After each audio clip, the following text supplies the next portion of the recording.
Hai semua, balik lagi sama calon Bagulat. Tahun demi tahun telah dilewati oleh WWE.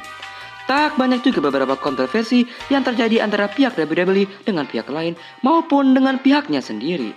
Salah satu kontroversi yang paling terkenal adalah Montreal Screwjob. Dan di kesempatan kali ini, calon Bagulat akan membahas dan menjelaskan tentang kronologi dari Montreal Screwjob di WWE atau SmackDown. Tetapi sebelum itu, jangan lupa klik subscribe agar channel ini makin berkembang macam besar. Setuju?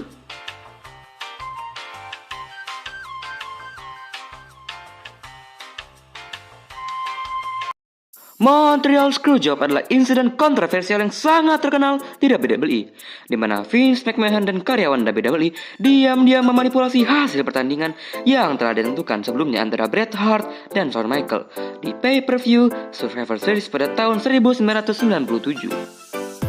Pay-per-view ini diadakan pada tanggal 9 November 1997 di Molson Center di Montreal, Quebec, Kanada. Manipulasi ini terjadi tanpa sepengetahuan Bret Hart dan membuat Hart harus melepas WWF World Heavyweight Champion kepada Shawn Michaels sebelum Hart pindah ke promosi rival WWE, yaitu WCW. Saat itu, Bret Hart adalah veteran yang telah berkarir selama 14 tahun di WWE, di mana ia memulai karirnya pada tahun 1980-an sebagai salah satu anggota tag team Hart Foundation bersama saudara iparnya, Jim Neidhart Hart. Mereka berhasil 2 kali memegang World Tag Team Champion. Kemudian Hart sukses menjadi pegulat single pada tahun 1990-an, di mana ia 2 kali memegang Intercontinental Heavyweight Champion dan 5 kali memegang WWF World Heavyweight Champion. Hart mengambil cuti 7 bulan setelah WrestleMania 12. Saat itu ia bernegosiasi kontrak baru dengan WWE dan ia juga ditawari kontrak oleh WCW.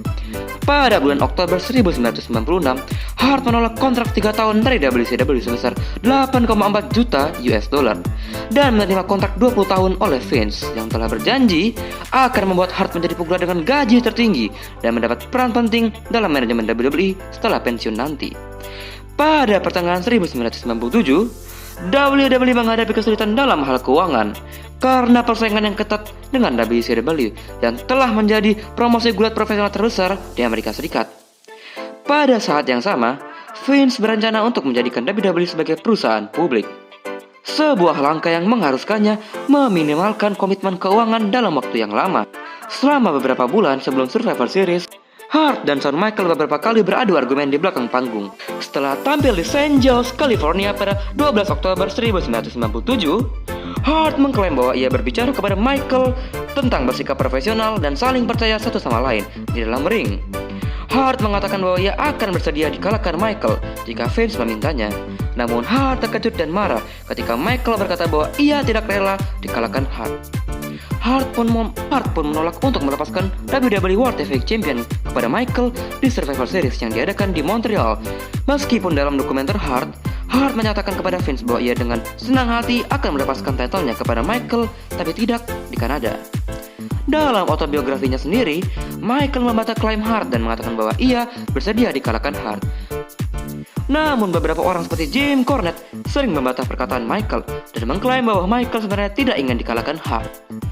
Michaels juga mengatakan bahwa ia pernah dikalahkan Hart beberapa kali. Vince yakin bahwa ia membuat keputusan yang tepat untuk membuat Hart kembali ke WWE dan membuatnya tidak bergabung dengan WCW pada 1990.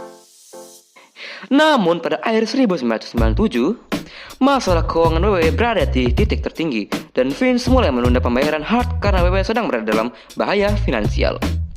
Saat itu, Vince meninjau ulang rencana untuk masa depan WWE dan memilih pegulat seperti Stone Cold Steve Austin, The Undertaker, dan The Generation X untuk menjadi bintang di The Attitude Era. Sayangnya, Hart tidak direncanakan begitu. Hart pun mulai kembali bernegosiasi dengan WCW. Hart mempertimbangkan tawaran dari presiden WCW saat itu, yaitu Eric Bischoff. Dan Vince memberitahu Hart bahwa WWE akan memberi honor ke kontraknya jika ia memilih untuk tinggal. Namun ketika Hart berbicara dengan Vince tentang rencana dan storyline untuk nanti, ia kecewa dengan tanggapan Vince. Sepanjang tahun 1997, Hart mengkritik Amerika dan menganggapnya lebih rendah dari Kanada, yang membuat banyak masyarakat Amerika marah. Ia juga belum mendapatkan fanbase yang besar dari Kanada. Hal ini pun membuat Hart sulit mendapat feud karena tidak jelas apakah ia babyface atau heel. Hart pun menandatangani kontrak dengan WCW senilai $3 juta per tahun pada tanggal 1 November 1997. Vince khawatir Hart akan ke WCW dengan membawa WWE World Heavyweight Championship. Hart bertanya kepada Vince apakah ia akan diejek setelah pindah ke WCW, seperti yang terjadi pada pegulat lain setelah pindah ke WCW. Contohnya, WWE telah mengolok-olok Hulk Hogan dan Macho Man Randy Savage dalam fake match yang menyebut mereka sebagai Dogster dan The Nacho Man. Mereka juga menampilkan Glenn Jacobs dan Rick Wagner yang tampil sebagai Diesel dan Razor Ramon. Karakter yang diperankan oleh Kevin Nash dan Scott Hall sebelum mereka meninggalkan WWE pada tahun 1996. Vince meyakinkan bahwa ia tidak akan mengolok-oloknya. Namun di Raw sehari setelah Survivor Series 1997, DX menampilkan kembali segmen yang mengejek Montreal Screwjob, di mana seorang cebol berpakaian seperti Hart. Kembali ke masalah title. Saat akan ke WCW, Hart masih memegang WWE World Heavyweight Championship. Dan Vince tidak ingin dia membawa title itu ke WCW. Namun Hart menolak dikalahkan Michael di Montreal. Hart, Michael, dan Vince sepakat untuk mengakhiri pertandingan dengan disqualification. Lalu Hart akan mendapat sabuk tersebut via forfeit di kemudian hari. Pada 8 November 1997, satu hari sebelum Survivor Series, Vince bertemu dengan Pat Patterson dan Michael di sebuah kamar hotel di Montreal dan merencanakan screwjob tersebut. Tidak jelas berapa banyak orang yang tahu tentang ini, namun kabarnya Gerald Briscoe dan Kurt Slaughter juga terlibat dalam perencanaan ini. Kemudian Patterson menemui Hart dan Shawn Michael untuk rencana pertandingan. Dan inilah yang sebenarnya terjadi. Pertandingan dimulai, Davey Boy Smith dan Vader memperingatkan Hart jika terjadi screwjob karena Vader telah mengalami hal yang serupa saat bergulat di Jepang. Mereka menyarankan agar Hart waspada, jangan berbaling terlentang terlalu lama, segera kick out saat dipin agar tidak terjadi penghitungan cepat, dan jangan biarkan dirinya terkena submission. Tiket Molson Center di Montreal terjual habis dengan lebih dari 2 hour tentang Hart akan ke WCW bocor dan akibatnya meningkatkan minat penonton dalam pertandingan tersebut. Walau saat itu Hart dan Michael bersikap ramah satu sama lain di belakang panggung, official WWE memerintahkan penggelaran sejumlah besar agen perusahaan di sekitar ring sebagai tindakan dan penjagaan jika Hart memutuskan untuk menyerang Michael atau Vince sebagai aksi double cross. Mereka juga khawatir Michael akan diserang penonton karena telah merendahkan bendera Kanada. Entrance Michael, penonton membunya dengan sangat keras dan Michael mengejek bendera Kanada. Michael pernah mengatakan bahwa penodaan bendera ini sebenarnya disarankan oleh Bret Hart sebagai cara yang efektif untuk membuat penonton emosi. Bu dari penonton berubah menjadi cheer saat entrance Hart dengan membawa bendera Kanada dan memakai WWF World Heavyweight Championship. Namun, beberapa penonton yang menyadari Hart akan pindah ke WCW mencien "You sold out" kepada Hart saat pertandingan berlangsung. Begitu pertandingan dimulai, Hart dan Michael brawl di lower ring. Vince dan official WWE juga datang. Ketika mereka kembali ke ring, Hart mulai curiga karena Vince tidak berada di tempat komentator dan Kurt Slaughter juga berdiri di ringside dengan Vince. Meski begitu, pertandingan terus berlanjut. Sesuai rencana, Michael mendorong wasit Earl Hebner di depannya saat Hart melompat dari atas turnbuckle dan membuat mereka bertiga terlempar ke kanvas. Michael dan Hart bangkit, namun Michael mencolok mata Hart dan melakukan sharpshooter padanya. Di titik ini, direktur pertandingan mendengar teriakan instruksi melalui headset untuk menyuruh Hebner bangun.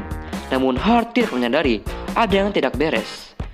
Mike Chioda, wasit yang seharusnya masuk ke ring saat Hebner tidak sadarkan diri, mulai berteriak kepada Hebner bahwa seharusnya ia tidak bangun. Pat Patterson bereaksi dengan cara yang sama, dan Owen Hart dan Davey Boy Smith yang sedang menunggu isyarat mereka untuk berlari masuk ke ring tetap berada di belakang panggung dalam kemalaman mempererat sharpshooternya dan menolak untuk melepaskannya.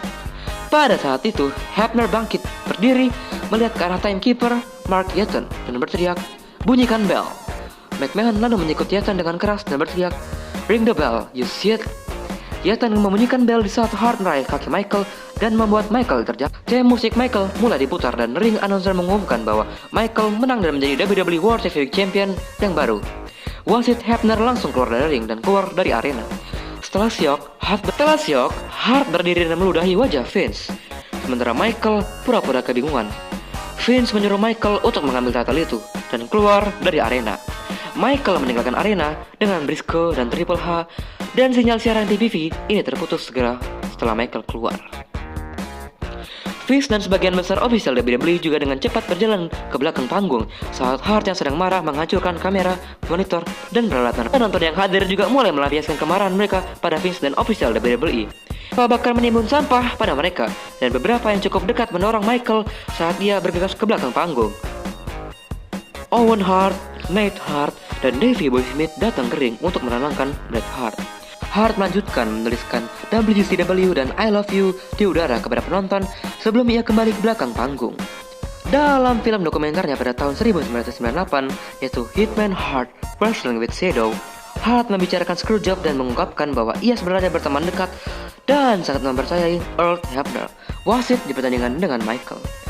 Ketika ditanya, Hebner bersumpah atas nama anak-anaknya bahwa ia tidak akan pernah mengkhianati Hart, dan ia lebih memilih berhenti dari pekerjaannya daripada ikut serta dalam screwjob. Namun, menurut catatan Michael tentang screwjob dalam autobiografi tahun 2005, yaitu Heartbreak and Triumph, The Shawn Michaels Story, Michael mengklaim bahwa ia memberitahu Hebner tentang rencana screwjob pada hari Minggu malam sebelum diadakannya Survivor Series. Hal ini bertentangan dengan apa yang Hebner katakan di WWE Confidential pada tahun 2003, yang mengklaim bahwa ia pertama kali tahu tentang rencana screwjob Vince 10 menit sebelum pertandingan selesai. Dan karena panik setelah bel berbunyi, ia beralih keluar dari ring dan tetap berada di kamar hotelnya sepanjang malam tanpa berbicara dengan siapapun. Setelah insiden ini, Vince dan Michael selalu menerima tanggapan marah dari penonton Kanada selama bertahun-tahun. Hart dan Vince kemudian berdamai dan Hart dilantik menjadi WWE Hall of Fame pada tanggal 1 April 2006. Di Raw pada 4 Januari 2010, Hart tampil untuk pertama kali sejak Montreal Screwjob dan berbicara dengan Michael mengenai insiden ini. Mereka berdamai dan membahas insiden ini di video Greatest River, Shawn Michaels vs Bret Hart pada tahun 2011.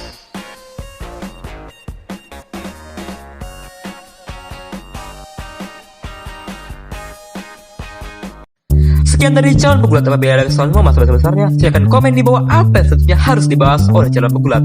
Jangan lupa buat like, comment, and subscribe.